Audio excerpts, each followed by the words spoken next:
ആരോഗ്യം, പാർപ്പിടം എന്നീ മേഖലയ്ക്ക് മുൻതൂക്കം നൽകി എടക്കാട് ബ്ലോക്ക് പഞ്ചായത്തിന്റെ 2025-26 വർഷത്തെ budget vice president K P. Balagopalan budget അവതരിപ്പിച്ചു.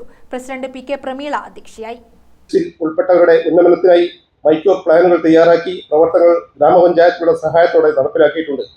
ഇത് സ്ഥിതി നിലനിർത്തുന്നതിനും തുടർ പ്രവർത്തനങ്ങൾ ഏറ്റെടുക്കേണ്ടതുമായിട്ടുണ്ട്. കേന്ദ്ര സംസ്ഥാന സർക്കാരുകൾ നൽകുന്ന വിവിധ ഗ്രാന്റുകളും ഫണ്ടുകളും ഉൾപ്പെടുന്നതാണ് ബ്ലോക്ക് പഞ്ചായത്തുകളുടെ പ്രധാന വരുമാന സ്രോതസ്.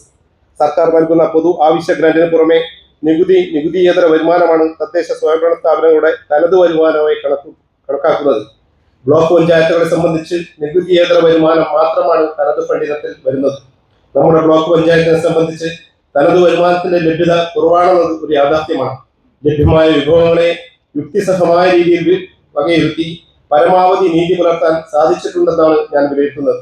എടക്കാട് ബ്ലോക്കിന്റെ മുൻകാല പ്രവർത്തനങ്ങളുടെയും ഈ ഭരണസമിതി കഴിഞ്ഞ കാലങ്ങളിൽ ഏറ്റെടുത്ത് നടത്തുന്ന വികസന പ്രവർത്തനങ്ങളുടെയും തുടർച്ച എന്ന നിലയിൽ 25-26 കാലയളവിൽ നമ്മുടെ കാഴ്ചപ്പാടുകളും നാം ഏറ്റെടുക്കുന്ന പ്രവർത്തനങ്ങളും പ്രതിഫലിക്കാൻ ഈ ബജറ്റിലൂടെ ശ്രമിച്ചിട്ടുണ്ട് എന്ന വിശ്വാസത്തിൽ ഈ ബജറ്റ് ബ്ലോക്ക് പഞ്ചായത്ത് മുമ്പാകെ സമർപ്പിക്കുകയാണ്. ആകെ 11,30,77,817 രൂപ വരവും 9,51,68,229 രൂപ ചെലവും 1,79,09,588 രൂപ നീക്കിയിരിപ്പും പ്രതീക്ഷിക്കുന്ന ബജറ്റാണ് അവതരിപ്പിച്ചത്.